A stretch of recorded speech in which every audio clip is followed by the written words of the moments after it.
Hello hello hello बच्चों, welcome to your favourite channel science की पाठशाला। आज के लेक्चर में हम क्लास 9 का chapter number 7 diversity in living organisms को स्टडी करने वाले हैं। मुझे पता है बहुत सारे स्टूडेंट्स को ये चैप्टर बिल्कुल भी पसंद नहीं है क्योंकि समझ में ही नहीं आता, लेकिन आज हम इसको ऐसे इंटरेस्टिंग तरीके से पढ़ेंगे कि आपको डेफिनेटली समझ में आ जाएगा। इस चीज की मैं गारंटी लेता हूँ। बिना टाइम वेस्ट किए हम इसको स्टार्ट करते हैं। अगर ये वीडियो आपको पसंद आता है तो इस वीडियो को लाइक कर देना, चैनल को सब्सक्राइब कर देना और अपने फ्रेंड्स और फैमिली में इसको शेयर कर देना। और हाँ, इस वीडियो को एंड तक देखना सो दैट आपको सारे कॉन्सेप्ट्स इस चैप्टर के पता चल जाए और साथ साथ में ये चैप्टर आपको याद भी रह जाए। वीडियो स्टार्ट करें उससे पहले आप अपनी नोटबुक और पेन रेडी रखना। साथ साथ में मैं जो आपको इंपॉर्टेंट पॉइंट्स कहता हूँ उस चीज को नोट करते जाना। और हाँ, इसकी पीडीएफ आपको नीचे डिस्क्रिप्शन बॉक्स में मिल जाएगी, वहां पे आप लिंक के ऊपर क्लिक करके इस पीडीएफ को डाउनलोड भी कर सकते हो। इस चैप्टर की नोट्स बनाना बहुत ही इंपॉर्टेंट है सो दैट आप बाद में उसी में से लर्न कर सको। तो चलिए अब हम फटाफट इस वीडियो को स्टार्ट करते हैं। ये बड़ी अच्छी बात कही आप। चैप्टर का नाम है diversity in living organisms. Diversity का मतलब क्या है तो वो अच्छे से समझना। डाइवर्सिटी को कहा जाता है वैरायटी। हमारे अर्थ के ऊपर जितने भी ऑर्गेनिजम्स हैं उनमें वैरायटी दिखती है। वैरायटी का मतलब क्या हुआ? डिफरेंस इन शेप हो सकता है, साइज हो सकता है, कलर हो सकता है, बॉडी स्ट्रक्चर हो सकता है। कौन कौन से लिविंग ऑर्गेनिज्म हमारे अर्थ के ऊपर है? तो हमें पता है कि प्लांट्स हैं, एनिमल्स हैं, बर्ड्स हैं। ठीक है, उन सब में हमें यहाँ पे डिफरेंट वेराइटीज देखने को मिलती है। आपको पता है ये डिफरेंट टाइप के प्लांट्स हमें अर्थ के ऊपर दिखाई देते हैं, जैसे कि रोज हो गया, लोटस हो गया, मोगरा हो गया। ठीक है, डिफरेंट टाइप के एनिमल्स हैं, जैसे कि आप कह सकते हो कि लायन है, टाइगर है। साथ साथ में एक्वेटिक एनिमल्स भी है, जैसे कि क्रोकोडाइल हो गया, फिश हो गया।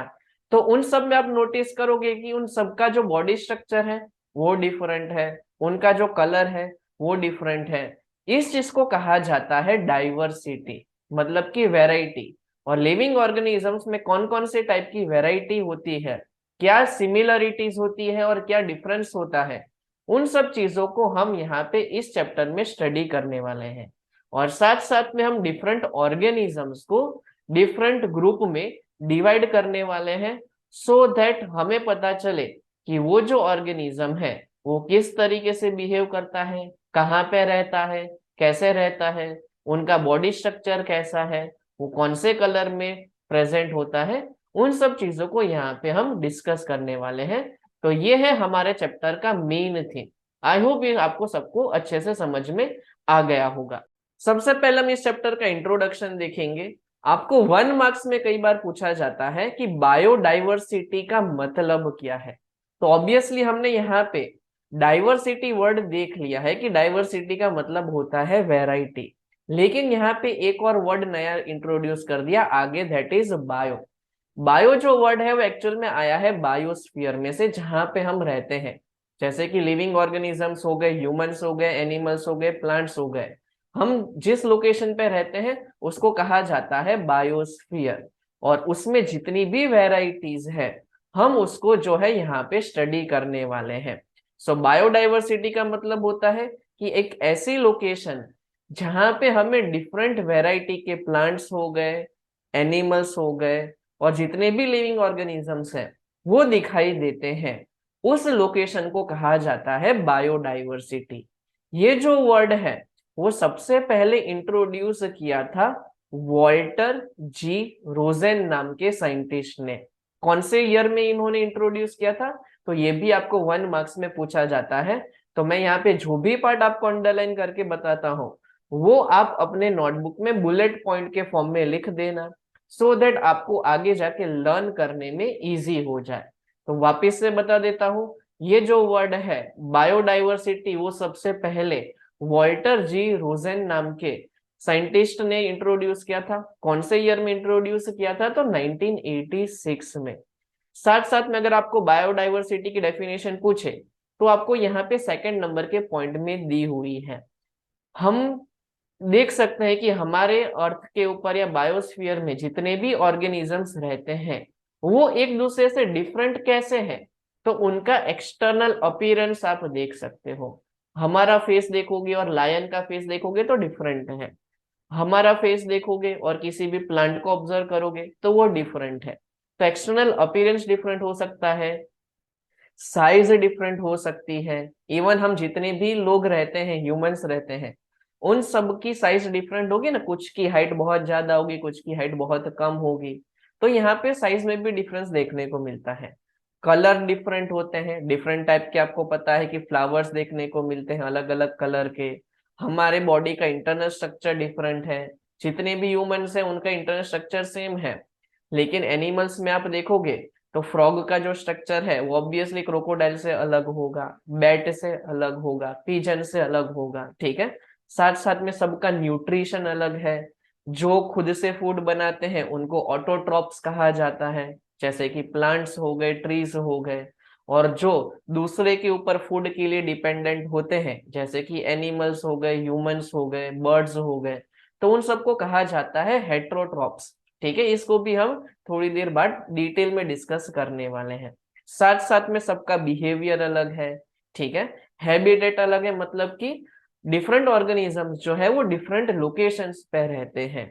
जैसे कि बर्ड्स जो है वो लैंड के ऊपर भी रह सकते हैं और एयर में भी रह सकते हैं, लेकिन वो वाटर के अंदर नहीं रहेंगे। हमारा हैबिटेट क्या है, तो हम जो है अर्थ के ऊपर रहते हैं। हम वाटर के अंदर नहीं रह सकते ज्यादा टाइम तक, साथ साथ में एयर में भी नहीं रह सकते हैं ज्यादा टाइम तक। तो हैबिटेट का मतलब क्या होता है, location where a organism lives. ठीक है, तो ये पार्ट याद रखना है। आई होप आपको यहाँ तक सब कुछ अच्छे से समझ में आ गया होगा। सेकेंड इंपॉर्टेंट पॉइंट आपको पूछा जाता है, मेगा डाइवर्सिटी किसको कहेंगे। तो मेगा डाइवर्सिटी का मतलब होता है कि ऐसी लोकेशन हमारे अर्थ के ऊपर जहां पे आपको डिफरेंट फॉर्म्स ऑफ लाइफ जो है वो लार्ज अमाउंट में दिखेगी।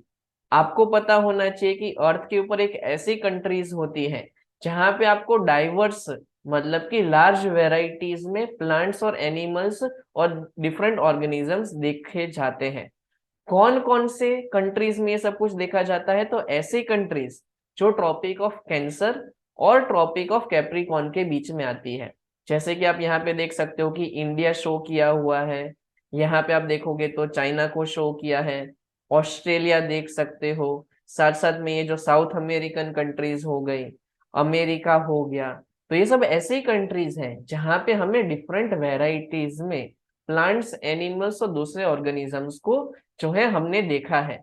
और ऐसी स्पेसिफिक कंट्रीज को कहा जाता है मेगा डाइवर्स कंट्रीज, और इस चीज को कहा जाता है मेगा डाइवर्सिटी। नेक्स्ट आपको 1 मार्क्स में पूछा जाता है डिफाइन क्लासिफिकेशन। क्लासिफिकेशन का मतलब क्या होता है, तो देखो क्लासिफिकेशन वर्ड जो है ना वो हमने चैप्टर नंबर 1 में भी देखा था। आपको याद हो तो हमने क्लासिफिकेशन ऑफ मैटर किया था, जिसमें हमने मैटर को 3 पार्ट्स में डिवाइड किया था, सॉलिड्स, लिक्विड्स एंड गैसेस। हमने कौन से बेसिस पे किया था, तो ऑब्वियसली उनके प्रॉपर्टीज के बेसिस पे। जैसे कि मान लो कि ऐसे सब्सटेंसेस जिसमें फोर्स ऑफ अट्रैक्शन बहुत ज्यादा है, तो उनको कहा गया था सॉलिड्स। जिनमें फोर्स ऑफ अट्रैक्शन एटम्स के बीच में सॉलिड से कम होता है लेकिन गैसेस से ज्यादा होता है, तो उसको हमने कहा था लिक्विड। और जिसमें फोर्स ऑफ अट्रैक्शन बहुत ही कम होता है और पार्टिकल्स रैंडमली मूव कर सकते हैं, उसको हमने कहा था गैसेस। तो इस चीज को कहा जाता है क्लासिफिकेशन। सिमिलर टाइप का क्लासिफिकेशन हम यहाँ पे ऑर्गेनिजम्स का करने वाले हैं। कौन से बेसिस पे हम करेंगे, तो on the basis of similarities and differences. हम ये चीज नोट करेंगे कि ये जो पर्टिकुलर ऑर्गेनिजम्स हैं उनमें कौन सी चीजें सिमिलर है और कौन सी चीजें डिफरेंट है। इस तरीके से जो चीज की जाती है, हम डिफरेंट ऑर्गेनिजम्स का ग्रुपिंग करेंगे, वो सिस्टम को हम क्या कह देंगे, क्लासिफिकेशन। थोड़ी देर बाद आपको ये और क्लियर हो जाएगा जब हम यहाँ पे क्लासिफिकेशन स्टार्ट करेंगे।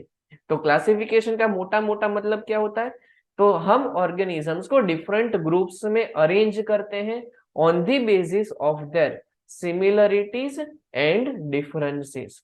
चलो अब हम देखते हैं कि टेक्सोनोमी क्या होता है।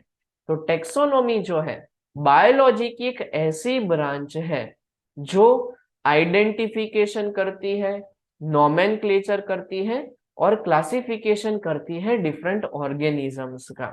सबसे पहले देखो वापिस से समझना, आइडेंटिफिकेशन का मतलब क्या हुआ कि जितने भी ऑर्गेनिजम्स मान लो हमें हमारे अर्थ के ऊपर नए दिखाई देते हैं जो पहले हमने कभी नोटिस नहीं किए थे, तो उसको आइडेंटिफिकेशन करने का काम करेगी।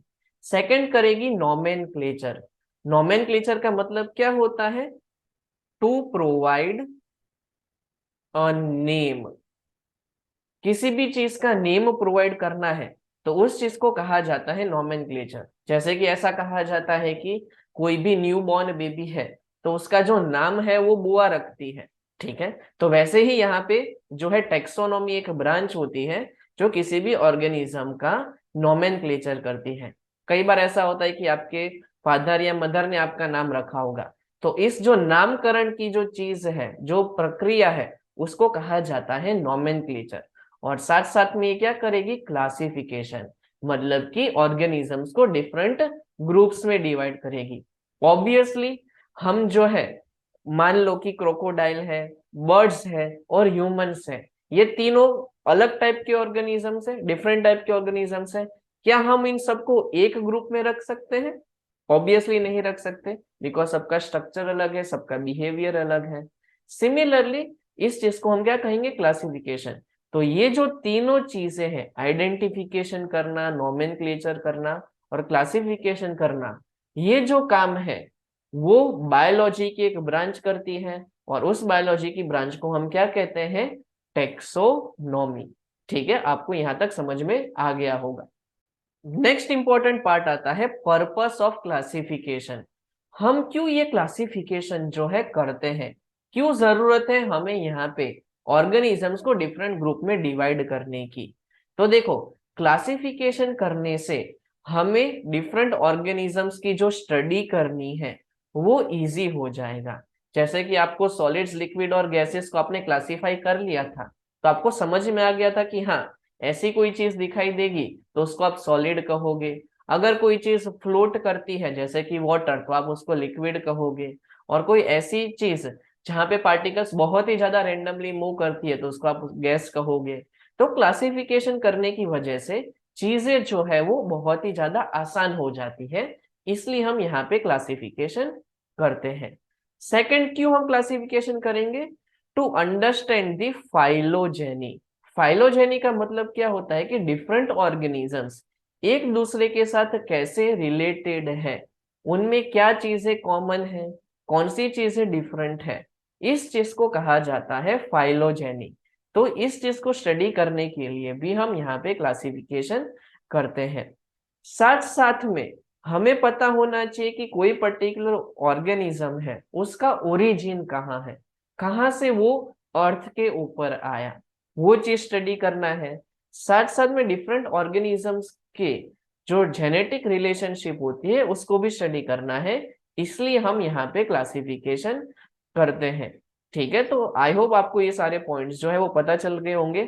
साथ साथ में क्लासिफिकेशन जो है वो एक बेस फॉर्म करता है डिफरेंट बायोलॉजिकल साइंसेस को स्टडी करने के लिए। ठीक है, आपको पता होगा कि बोटनी जो है वो क्या होती है? जितने भी प्लांट्स है उसकी स्टडी करने की जो ब्रांच है उसको कहा जाता है बोटनी। साथ साथ में जितने भी एनिमल्स हैं उसको स्टडी करने की जो ब्रांच है उसको कहा जाता है जूलॉजी। तो अगर हम क्लासिफिकेशन कर देंगे तो आगे की जितनी भी बायोलॉजिकल साइंसेस है उसको स्टडी करने में आसानी होगी, इसलिए ये सब कुछ जो है वो किया जाता है। इवोल्यूशन को अगर हम इजी लैंग्वेज में समझे तो आपको पता ही होगा कि ऐसा कहा जाता है कि ह्यूमंस जो थे एक्चुअल में चिंपांजी में से ओरिजिन होके आए हैं। मतलब कि चिंपांजीज की बॉडी में जो है मिलियंस ऑफ ईयर्स के बाद जो है चेंजेस होते हैं, जिसको कहा जाता है ग्रेजुअल चेंजेस या तो स्मॉल चेंजेस।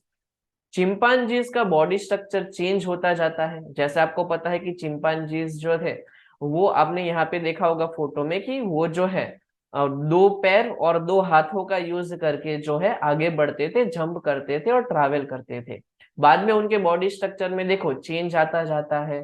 तो देखो अब फिर वो दो पैर पे चलना स्टार्ट करते हैं, और ये जो दो साथ साथ में वो हैंड्स का यूज करते थे चलने के लिए, ठीक है, अब उसका यूज नहीं करते।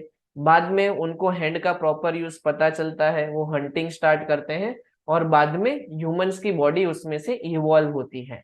कहने का मतलब क्या हुआ कि जो ऐसे बहुत सारे स्मॉलर चेंजेस होते हैं किसी भी बॉडी स्ट्रक्चर में, जिसकी वजह से किसी भी बॉडी का ग्रोथ होता है, बॉडी के अंदर चेंजेस होते हैं, और ये चेंजेस कब देखने को मिलेंगे? जनरेशन्स के बाद में। ऐसा नहीं होगा कि 5 साल में जो है ये सारे चेंजेस हुए होंगे, ये चेंजेस के लिए बहुत सारे इयर्स लगते हैं। तो ऐसे स्मॉल चेंजेस जिसकी वजह से कोई पर्टिकुलर ऑर्गेनिज्म की कैरेक्टरिस्टिक्स चेंज हो जाती है, वो प्रोसेस को कहा जाता है इवोल्यूशन। ठीक है, तो ये चीज आप लोगों को याद रखनी है। अब यहाँ पे आपको एक और इम्पोर्टेंट 1 मार्क का क्वेश्चन पूछा जाता है कि ये जो इवोल्यूशन का आइडिया है वो सबसे पहले कौन से साइंटिस्ट ने दिया था? तो सबसे पहले आपको ये नाम याद रखना है, चार्ल्स डार्विन। ठीक है, आपको यहाँ पे उनकी फोटो दिखाई देगी। उन्होंने अपनी बुक ओरिजिन ऑफ स्पीशीज जो 1859 में पब्लिश हुई थी, वहां पे उन्होंने सबसे पहले इवोल्यूशन का जो आइडिया है वो इंट्रोड्यूस किया था। उन्होंने ये कहा था अपनी बुक में, जितने भी पुराने ऑर्गेनिजम्स हैं, मतलब कि ओल्डर ऑर्गेनिजम्स हैं, उनकी बॉडी स्ट्रक्चर बहुत ही सिंपल हुआ करती थी।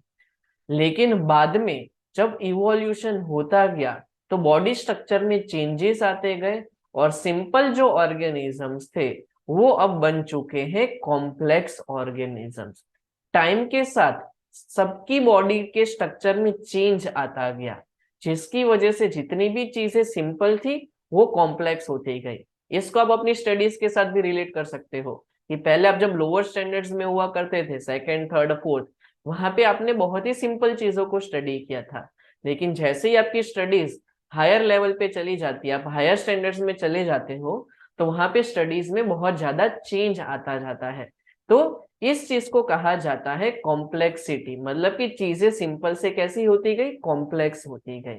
और ये सबसे पहले बात जो है चार्ल्स डार्विन नाम के साइंटिस्ट ने अपनी बुक ओरिजिन ऑफ स्पीसीज में इंट्रोड्यूस किया था। तो ये पार्ट आप लोगों को पता होना चाहिए। ये मोस्ट आईएमपी क्वेश्चन है 1 मार्क का, ये चीज याद रखना।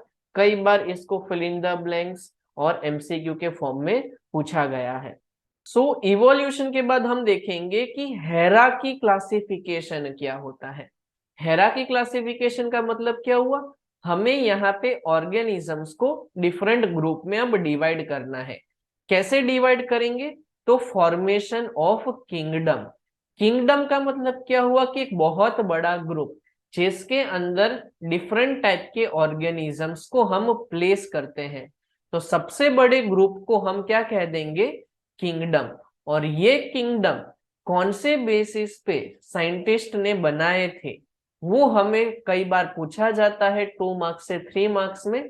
तो अब हम उस पार्ट को स्टडी करते हैं। जितने भी साइंटिस्ट थे उन्होंने डिफरेंट किंगडम को 3 बेसिस के ऊपर, 3 क्राइटेरियाज के ऊपर उन्होंने डिवाइड किया था। फर्स्ट क्राइटेरिया क्या था? तो अच्छे से समझना। सबसे पहले उन्होंने चेक किया दी ऑर्गेनाइजेशन इनसाइड दी सेल्स। आपने चैप्टर नंबर 5 सेल में देखा होगा कि सेल के अंदर एक फ्लूइड होता है जिसको हमने कहा था साइटोप्लाज्म, और साइटोप्लाज्म के अंदर डिफरेंट ऑर्गेनेल्स प्रेजेंट होते हैं, जैसे कि राइबोसोम्स हो गया, लाइसोसोम्स हो गया, एंडोप्लाज्मिक रेटिकुलम हो गया, क्लोरोप्लास्ट हो गया, क्रोमोप्लास्ट हो गया, डिफरेंट प्लास्टिड्स जिसको कहा जाता है। तो ये सारी चीजें प्रेजेंट होती है। तो सबसे पहले साइंटिस्ट ने ये देखा कि क्या ये जो सेल है वो प्रोकैरियोटिक है कि यूकैरियोटिक है। ठीक है, प्रोकैरियोटिक का मतलब क्या होता है कि ऐसे सेल जिसके अंदर डिफाइनाइट न्यूक्लियस नहीं होता। और उन्होंने ये चेक किया कि अगर ऑर्गेनिज्म के अंदर डिफाइनाइट न्यूक्लियस है तो ऐसे सेल को क्या कह दिया उन्होंने? यूकैरियोटिक।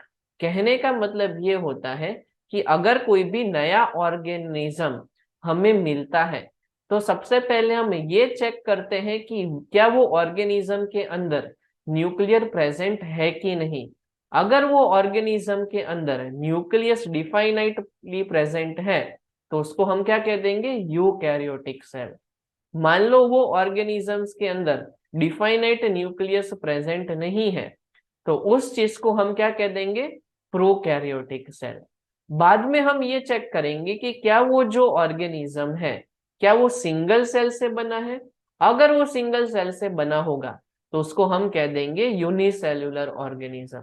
अगर वो ऑर्गेनिज्म के पास मल्टीपल सेल है तो उसको हम कह देंगे मल्टी सेलुलर ऑर्गेनिज्म। थर्ड चीज हम क्या चेक करेंगे कि क्या वो ऑर्गेनिज्म खुद से फूड बनाता है, तो ऐसे ऑर्गेनिजम्स को हम कह देंगे ऑटोट्रॉप्स। एग्जाम्पल क्या हो गया, प्लांट्स। ठीक है, जो अपना फूड खुद से बनाते हैं तो उनको हम कह देंगे ऑटोट्रॉप्स। और सेकंड चीज हम ये चेक करेंगे कि क्या वो ऑर्गेनिज्म दूसरे के ऊपर डिपेंडेंट होता है फूड के लिए, जैसे कि एनिमल्स। तो ऐसे ऑर्गेनिज्म को हम क्या कह देंगे, हेट्रोट्रॉप्स। तो कहने का मतलब ये होता है कि जब भी कोई न्यू ऑर्गेनिज्म को हम आइडेंटिफाई करते हैं तो हम ये चेक करेंगे कि क्या उसके अंदर न्यूक्लियस प्रेजेंट है, तो कह देंगे हाँ कि वो यूकैरियोटिक सेल्स उसके पास है। अगर उसके पास डिफाइनाइट न्यूक्लियस नहीं है तो उसको हम कह देंगे यहाँ पे कि वो प्रोकैरियोटिक सेल है। सेकंड, हम ये चेक करेंगे कि क्या वो यूनिसेलुलर है कि मल्टी सेलुलर। थर्ड, हम ये चीज चेक करेंगे कि क्या वो ऑटोट्रॉप्स है कि हेट्रोट्रॉप्स। तो ये चीज आपको याद रखना है, 3 मार्क्स के लिए बहुत ही ज्यादा इंपॉर्टेंट है। अब यहाँ से हमारा एक इंपॉर्टेंट टॉपिक स्टार्ट होता है। यहाँ से आपको बहुत सारे 1 मार्क के क्वेश्चन पूछे जाते हैं, तो ये टॉपिक को आप लोग अच्छे से समझना। जैसे कि हमने थोड़ी देर पहले देखा क्लासिफिकेशन क्या होता है, उसी चीज को हम आगे अभी कंटिन्यू कर रहे हैं। डिफरेंट बायोलॉजिस्ट ने किस तरीके से प्लांट्स को और एनिमल्स को क्लासिफाई किया था और कौन से बेसिस पे क्लासिफाई किया था, वो अब हमें आगे वाले टॉपिक्स में समझना है। सबसे पहले एरिस्टोटल, शायद आप लोगों ने नाम सुना होगा, इन्होंने एनिमल्स को और प्लांट्स को क्लासिफाई किया था on the basis of their habitat. Habitat का मतलब होता है कि वो एनिमल्स कौन सी जगह पे रहते हैं, that means place where they live. ठीक है, जो एनिमल्स और प्लांट्स कोई पर्टिकुलर लोकेशन पे रहते हैं उसके बेसिस पे उन्होंने क्लासिफिकेशन किया था। ऑब्वियसली ये बहुत ही एक बेसिक लेवल का क्लासिफिकेशन था, इसलिए बाद में जाके मॉडर्न जितने भी बायोलॉजिस्ट आए उन्होंने ये क्लासिफिकेशन को बाद में रिजेक्ट कर दिया। उन्होंने कैसे क्लासिफिकेशन किया था वो अभी हम देखने वाले हैं। तो उन्होंने जितने भी लिविंग थिंग्स थे उनको 2 पार्ट में क्लासिफाई किया। एक को कह दिया प्लांट्स और दूसरे टाइप के ऑर्गेनिज्म को उन्होंने कह दिया एनिमल्स। अब प्लांट्स को कैसे क्लासिफाई किया, तो on the basis of their size, उनकी साइज कैसी है। अगर मान लो प्लांट की साइज बहुत ही स्मॉल है तो उनको कह दिया उन्होंने हर्ब्स। अगर प्लांट की साइज मीडियम है तो उसको कह दिया श्रब्स। और प्लांट की साइज बहुत ही ज्यादा लार्ज है तो उसे कह दिया ट्रीज। इस तरीके से उन्होंने क्लासिफाई किया था। और एनिमल्स की देखे तो on the basis of their habitat, मतलब कि वो कहाँ पे रहते हैं। तो एनिमल्स जो है या तो वो लैंड पे रह सकते हैं, वाटर में रह सकते हैं, या तो एयर में रह सकते हैं। इस तरीके से उन्होंने क्लासिफिकेशन किया था। एरिस्टोटल के बाद 2 kingdom system of classification Carolus Linnaeus नाम के साइंटिस्ट ने किया था। ये चीज आपको याद रखनी है, ये एक 1 मार्क का मोस्ट आईएमपी क्वेश्चन है और ये ईयर भी याद रखना है। एक बायोलॉजिस्ट थे कैरोलस लीनियस, ठीक है, ये नाम याद रखना है। उन्होंने जितने भी ऑर्गेनिजम्स थे उसको टोटल 2 किंगडम में क्लासिफाई किया था, इसलिए इसको कहा जाता है 2 किंगडम क्लासिफिकेशन। ठीक है, किंगडम का मतलब क्या हुआ, एक बहुत ही बड़ा ग्रुप, ऐसा आप मान लो। कौन से 2 बड़े ग्रुप बनाए उन्होंने, एक है प्लांट किंगडम और दूसरा है एनिमल किंगडम। अब कुछ साल के बाद, अप्रोक्सीमेटली आप कह सकते हो कि 100 ईयर्स के बाद, एक और नए जर्मन जूलॉजिस्ट आए जूलॉजिस्ट का मतलब होता है कि ऐसे पर्सन जो एनिमल्स की स्टडी करते हो। उनका नाम क्या था? तो अर्नेस्ट हैकल, EH हैकल। उन्होंने ऐसा कहा कि जितने भी ऑर्गेनिजम्स हैं उसको हम दो किंगडम में क्लासिफाई नहीं कर सकते। उन्होंने थर्ड किंगडम भी इंट्रोड्यूस किया, और वो जो थर्ड किंगडम था उसका नाम उन्होंने रख दिया प्रोटिस्टा। तो इस तरीके से आपको याद रखना है कि two kingdom classification Carolus Linnaeus ने दिया था, और EH हैकल ने थ्री किंगडम क्लासिफिकेशन दिया था। उसमें जो थर्ड नंबर का किंगडम था वो कौन सा था? प्रोटिस्टा था। और बाकी के दो जो थे वो सिमिलरली प्लांट किंगडम और एनिमल किंगडम ही थे।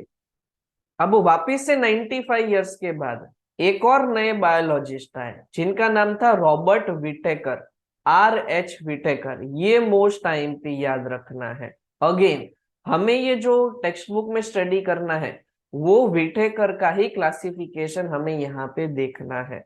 उन्होंने ऐसा कहा कि जितने भी ऑर्गेनिजम्स हैं उसको ना ही हम टू ग्रुप में डिवाइड कर सकते हैं ना ही थ्री ग्रुप में डिवाइड कर सकते हैं। उन्होंने टोटल 5 ग्रुप्स बनाए, और वो 5 ग्रुप्स को कहा जाता है 5 किंगडम। और इस क्लासिफिकेशन को हम कहते हैं 5 किंगडम क्लासिफिकेशन। कौन से 5 ग्रुप हैं ये नाम आपको याद रखना है, बिकॉज हमारे सिलेबस में इसी 5 किंगडम को हमें आगे जाके स्टडी करना है, और इसी के बेसिस पे क्वेश्चन आते हैं। ठीक है, तो आपको पता चल गया होगा कि टू किंगडम किसने दिया था, थ्री किंगडम क्लासिफिकेशन किसने दिया था, और 5 किंगडम क्लासिफिकेशन जो भी हमारे टेक्स्ट बुक में है ये सबसे ज्यादा IMP बना। कौन से 5 किंगडम थे? तो किंगडम मोनेरा याद रखना है, kingdom protista, kingdom fungi, kingdom Plantae and kingdom animalia. तो ऐसे टोटल 5 किंगडम बने। प्लांट्स और एनिमल्स के बारे में आपको पता ही था, प्रोटिस्टा के भी बारे में थोड़ी देर पहले देखा। तो उन्होंने ऐसे दो नए किंगडम को और ऐड कर दिया, जिससे बन गया टोटल 5 किंगडम क्लासिफिकेशन। किसने दिया? तो वापिस से रॉबर्ट विटेकर ने दिया। कब दिया? तो 1959 में उन्होंने ये इंट्रोड्यूस किया था। ये सारी चीजें आपको याद रखनी है। देखो इसी के रिगार्डिंग देखोगे तो यहाँ पे एक जो टेबल मैंने बना के दिया है, ये टेबल से आपको सारी इंफॉर्मेशन जो है मिल जाएगी। एक और चीज, रॉबर्ट विटेकर के बाद भी एक और नए बायोलॉजिस्ट आए थे, कार्ल वूज। उन्होंने क्या किया, ये जो मोनेरा किंगडम था फर्स्ट नंबर का, उसको और दो पार्ट में डिवाइड कर दिया, that is archaea and you bacteria. हमारे सिलेबस में तो टोटल ये फर्स्ट 5 वाले ही है, रॉबर्ट विटेकर वाले। हमें ज्यादातर ये आर्किया और यू बैक्टीरिया के क्वेश्चन नहीं पूछे जाते, बिकॉज हमारे सिलेबस में भी नहीं है। जस्ट फॉर इंफॉर्मेशन आप ये नाम याद रख लेना, बहुत ही कम चांस से ये एग्जाम में पूछा जाए। आप लोगों के लिए तो ये रॉबर्ट विटेकर का क्लासिफिकेशन ही सबसे ज्यादा इंपॉर्टेंट है। अब हम कुछ इंपॉर्टेंट टर्म समझ लेते हैं, जैसे कि सेप्रोफाइट्स क्या होते हैं। सेप्रोफाइट्स जो है एक्चुअल में फंगाई को कहा जाता है, बिकॉज फंगाई जो है ऐसे टाइप के ऑर्गेनिज्म है जो दूसरे ऑर्गेनिक मटेरियल जैसे कि प्लांट्स हो गया, ट्रीज हो गया, या कोई भी फूड हो सकता है, उसके ऊपर सरवाइव करते हैं। ठीक है, अदरवाइज वो जो है उनकी लाइफ पॉसिबल नहीं होगी। आपने फंगाई को देखा होगा चपाती के ऊपर या तो ब्रेड के ऊपर, जहां पे वो उसका जो कलर है वो थोड़ा सा आपको ब्लैक कलर का दिखाई देगा, ब्लैक कलर की फंगस दिखाई देगी। ठीक है, तो ये ऑर्गेनिजम्स को हम क्या कहते हैं? सेप्रोफाइट्स। अगर उनको जिंदा रहना है तो उन्हें एक लिविंग ऑर्गेनिक मटेरियल की जो है हमेशा जरूरत होती है।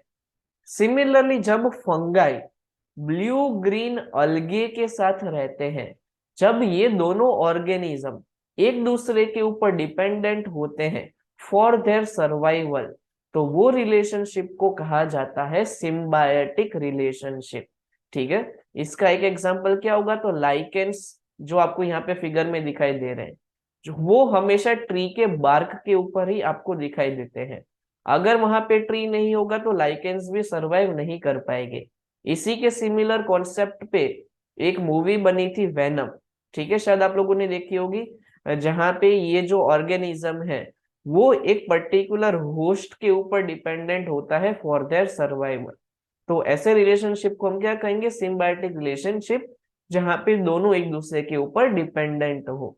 तो आई होप यहाँ तक आपको सब कुछ क्लियर हो चुका होगा। अब हमें देखना है मोस्ट इंपॉर्टेंट फ्लो चार्ट, जो कई बार 2 मार्क्स से 3 मार्क्स में पूछा जाता है, दैट इज 5 किंगडम क्लासिफिकेशन। ये जो टोटल 5 किंगडम बने वो कौन से बेसिस पे बने वो हमें देखना है। तो सबसे पहले हमने ऑर्गेनिजम्स को 2 पार्ट में डिवाइड किया, एक थे प्रोकैरियोट्स और दूसरे थे यूकैरियोट्स। प्रोकैरियोट्स किसको कहा गया, तो जिनके पास वेल डिफाइंड न्यूक्लियस नहीं होता, ठीक है। और यूकैरियोट्स क्या होते हैं, तो जिनके पास वेल डिफाइंड न्यूक्लियस होता है। फिर क्या किया, यूकैरियोट्स को भी 2 पार्ट में डिवाइड किया। ऐसे ऑर्गेनिज्म हो सकते हैं जिनको हम यूनिसेलुलर कह सकते हैं, और ऐसे ऑर्गेनिज्म होंगे जो होंगे मल्टीसेलुलर। जो यूनिसेलुलर ऑर्गेनिज्म है उनको हमने क्या किया था, प्रोटिस्टा, ठीक है। तो ये चीज याद रखनी, जितने भी यूनिसेलुलर ऑर्गेनिज्म है उसको कह दिया प्रोटिस्टा। यहाँ पे जो प्रोकैरियोट्स है वहां पे जो ऑर्गेनिजम्स होते हैं उनको क्या कहा गया, मोनेरा कहा गया। तो ये चीज आपको याद रखनी है। बाद में जितने भी मल्टीसेलुलर ऑर्गेनिज्म थे उनको भी हमने 2 पार्ट में डिवाइड किया। ऐसे ऑर्गेनिज्म थे जो खुद से फूड बना सकते हैं, और ऐसे ऑर्गेनिज्म जो खुद से फूड नहीं बना सकते, ठीक है। मतलब कि ऐसे ऑर्गेनिज्म जिसके पास सेल वॉल होगी और ऐसे ऑर्गेनिज्म जिसके पास सेल वॉल नहीं होगी। जिसके पास सेल वॉल है और वो फूड नहीं बना सकते उनको हमने कह दिया फंगाई। और ऐसे ऑर्गेनिज्म जिनके पास सेल वॉल तो है ही, साथ साथ में वो फूड भी बनाते हैं खुद से यूजिंग फोटोसिंथेसिस, उनको हमने क्या कह दिया, प्लांटे। और ऐसे ऑर्गेनिज्म जिनके पास बिल्कुल भी सेल वॉल नहीं है उनको हमने क्या कह दिया, एनिमेलिया। तो इस तरीके से हमें टोटल 5 किंगडम मिले। देखो यहाँ पे हमें फर्स्ट किंगडम मोनेरा मिला, फिर हमें सेकंड किंगडम प्रोटिस्टा मिला, थर्ड किंगडम हमें फंगाई मिला, फोर्थ किंगडम हमें प्लांटे मिला, और फिफ्थ किंगडम हमें यहाँ पे एनिमिलिया मिला। तो इस तरीके से हमने डिफरेंट क्राइटेरिया का यूज करके टोटल 5 किंगडम को क्लासिफाई किया। अब हमें 1 बाय 1 ये किंगडम को स्टडी करना है।